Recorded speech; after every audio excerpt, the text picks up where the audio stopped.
Principles Show daily podcast by and for you. Hey everyone, welcome back. Today we're going to dive into something really interesting that's happening right now in Africa.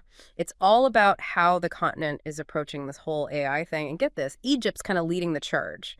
We found this really cool report on the BRICS joint website, an article called AI Governance, Egypt, African Union's Continental Strategy. And honestly, it's got me pretty excited about the possibilities. Oh yeah, this is big stuff for sure. It's not just about the tech itself. It's about how an entire continent is coming together to figure out how to use this incredibly powerful tool responsibly. Exactly. That's what I found so fascinating. So the report talks about this big event, Second Global Dialogue on AI Governance, and Egypt's Minister of Communications and Information Technology, Amr Talaat, was actually the one running the show during the closing session. What do you make of that? I mean, it seems like a pretty big deal. It really shows you where Egypt stands right now. They're not just a major player in Africa when it comes to tech, but they're also, holding the reins for the African Union's AI working group. That puts them in a powerful position to really shape how AI develops across the entire continent, wouldn't you say? Definitely. It's like they're setting the stage for this massive technological shift that's going to impact everyone. And this dialogue, it wasn't just a small gathering, right? The report mentioned the African Union, the OECD, and AI experts from all over Africa were there. Oh, yeah, it was huge. Yeah. Over 20 countries and global organizations were represented. It is a truly collaborative effort. And you know what Amr Talaat emphasized in his remarks? He talked about the importance of actually putting the African Union's Continental AI strategy into practice. Not just talking about it, but actually taking those principles and making them a reality. That's awesome. So they're not just theorizing about AI, they're rolling up their sleeves and figuring out the nitty-gritty of how to make it work for them. I'm curious what stood out to you about their approach. What makes it different? What's really striking is their focus on development. They're looking at AI as a tool to tackle some of the biggest challenges facing the continent. Think healthcare, education, agriculture. Yeah. They see AI as a way to make a real difference in people's lives. I love that. It's such a positive and proactive way of looking at this technology. It's like they're saying, okay, how can we use AI to lift people up and create a better future for everyone? Mm. And speaking of a global perspective, the report also mentions something called the Global Digital Compact. Can you explain what that is? Oh, that's important. It's essentially a global agreement on how we use and manage all these digital technologies that are transforming our world. And Egypt is pushing hard for African nations to have a real say in how it's shaped. They want to make sure that Africa's voice is heard on the global stage when it comes to AI. That's amazing. They're really stepping up and making their presence felt, not just following the lead of others, but actively shaping the conversation. Exactly. And it's not just the government officials who are pushing for this. The report highlights Angela Cassell Bush, the commissioner of Liberia's Telecommunications Authority. She spoke passionately about the need to empower young people in the field of AI to give them the skills and opportunities to thrive in this new world. Now, that's what I'm talking about. It's about investing in the future, building a generation of African leaders and innovators in AI. Totally. And they're smart enough to realize they don't have to do it alone. The report mentions that the OECD is actively involved, sharing best practices and guidance on how to make this African AI strategy a reality. It's a great example of global collaboration.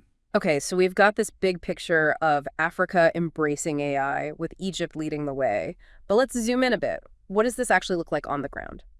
Well, they're focusing on some key areas, like how AI can be used to improve public services, streamline healthcare, personalize education, even boost agricultural productivity. Wow, those are some pretty big areas with the potential for some massive impact. But I can't help but think, with any new technology this powerful, there are always Potential downsides, Yeah. risks we need to consider. Exactly, and that's where things start to get really interesting. But we'll have to save that conversation for after the break, so don't go anywhere. We'll be right back. You're right. We can't just focus on the shiny, happy side of AI. There are some real concerns that need to be addressed. Exactly. So let's talk about those potential downsides. What are some of the things that worry you? What should we be keeping an eye on? Well, one that comes to mind immediately is bias in AI. It's a problem everywhere, but it could be especially problematic in the African context. I see what you mean. Can you give us an example of how that might play out? Sure. Imagine you've got an AI system that's being used to, say, distribute loans to farmers. Now, if the data used to train that AI contains historical biases, like maybe it reflects past inequalities in access to credit, well, the AI could end up perpetuating those inequalities, even if that wasn't the intention. Oh, wow. So even with the best of intentions, we could end up with AI systems that actually make existing problems worse. That's the danger. And it's why it's so important to have really diverse and representative data sets when you're training these algorithms.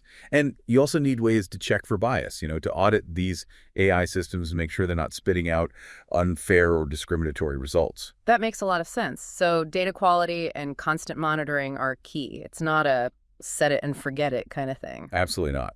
And there's another big issue that we need to talk about: jobs. Uh-oh, yeah. That's the one everyone's worried about, right? The robots taking our jobs scenario. It's a legitimate concern. Mm. As AI gets more sophisticated, it's going to be capable of automating a lot of tasks that are currently done by humans. And that could lead to job displacement, particularly in sectors that rely heavily on manual labor. So what can we do about it? I mean, it feels like this unstoppable force, like something out of a sci-fi movie. It's not about stopping it. It's about adapting to it. Instead of fearing AI, we need to be thinking about how to prepare our workforces for this new reality. Okay, so what does that look like? Education and training are crucial. We need to focus on developing skills that are complementary to AI, things that robots can't do as well as humans. Like what? Give me some examples. Think creativity, critical thinking, problem solving, complex communication, emotional intelligence. Right. Those human skills that are hard to program into a machine. Exactly. Those are going to be the skills that are in high demand in an AI-driven world. So it's not about competing with the robots. It's about finding ways to work alongside them. Exactly. And there's another aspect of this that we need to be mindful of: transparency. Transparency, how does that fit in? Well, if we're going to be relying on these AI systems to make decisions that affect our lives, we need to understand how they work. That makes sense. The more we understand it, the less scary it seems. Exactly. Transparency builds trust. And it also helps to prevent these systems from being misused. Oh, right, because if you don't know how it works, you can't really tell if it's being used for good or for bad. Precisely. Which brings us to another potential downside that we can't ignore: the possibility of AI being weaponized. Okay, now we're getting into some serious territory. It's something we have to consider. AI has the potential to be incredibly powerful, and in the wrong hands, it can be used for some pretty scary things. Like what? What are we talking about here? Think about things like surveillance, the spread of disinformation, even autonomous weapons systems. Wow, okay. That's definitely something to be concerned about. So is anyone doing anything to prevent this? Or are we just letting it happen? No, there are definitely efforts underway to address this.